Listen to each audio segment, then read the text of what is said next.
इसीलिए 543 में देने की बजाय एक भ्रम, ये मेरे पास जो है इस बार का बिल है, जो ये बिल है, आप इसमें क्लॉज वाइज क्लॉज पढ़ें, स्टेटमेंट एंड ऑब्जेक्टिव्स पढ़ें।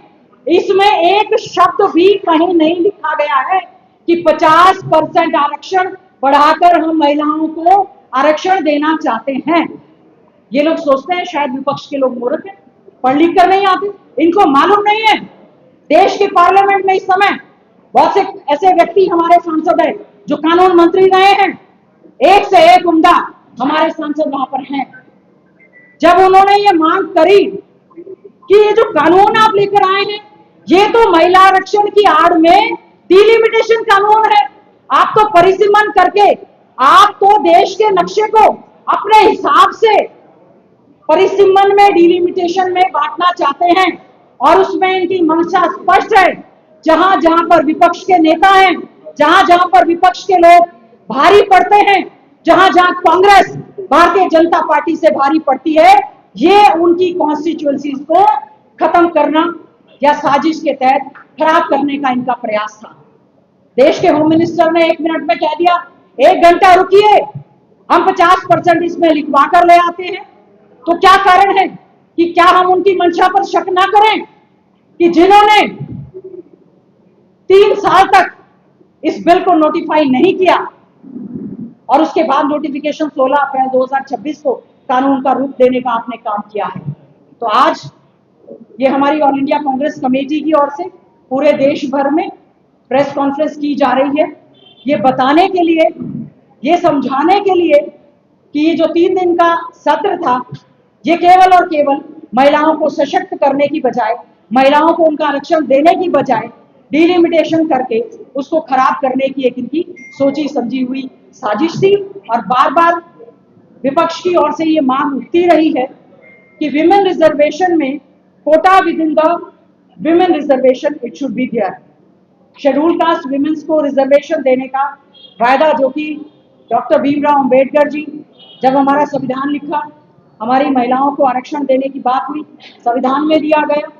मैं आज याद करना चाहती हूं देश के पूर्व प्रधानमंत्री राजीव गांधी जी को, जिन्होंने महिलाओं को पंचायती राज में, लोकल बॉडीज में 33% आरक्षण देने का काम किया, जिन्होंने उसी समय सोच थी कि इसे हमें बढ़ाने का काम करना चाहिए।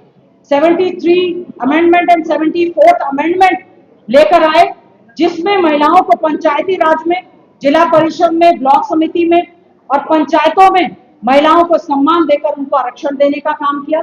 आज हमारे देश में करीबन 15 लाख महिलाएं ऐसी हैं, 15 लाख ऐसी महिलाएं हैं जो राजनीतिक तौर पर इन सम्मानित पदों पर बैठी हैं, और ये आरक्षण 40% से भी ज्यादा इस समय है।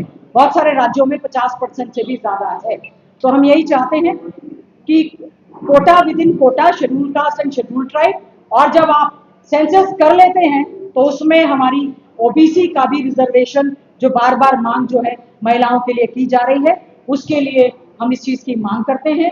और मैं इन्हीं शब्दों के साथ सभी मीडिया कर्मियों का बहुत बहुत धन्यवाद, आभार व्यक्त करते हुए ये उम्मीद करूंगी कि देश में संविधान और संवैधानिक संस्थाओं का जिस तरह से दुरुपयोग करके विपक्ष के लोगों पर दबाव बनाया जा रहा है, समस्त विपक्ष एकजुट हुआ, और क्योंकि इस अमेंडमेंट को पास करवाने के लिए 2/3 मत चाहिए थे, 2/3 मत नहीं मिलने से ये नारी शक्ति वंदन अधिनियम अमेंडमेंट बिल पुरजोर तरीके से औंधे मुंह गिरा। और हम चाहते हैं आने वाले मानसून के सत्र में ये दोबारा से सरकार सही मंशा के साथ बिल लेकर आए, अमेंडमेंट लेकर आए। सेंसस की प्रक्रिया लंबा समय लेगी, हमारी यही मांग है। 543 में ही आप महिलाओं को आरक्षण देने का काम करें, क्योंकि ये लंबी प्रक्रिया है।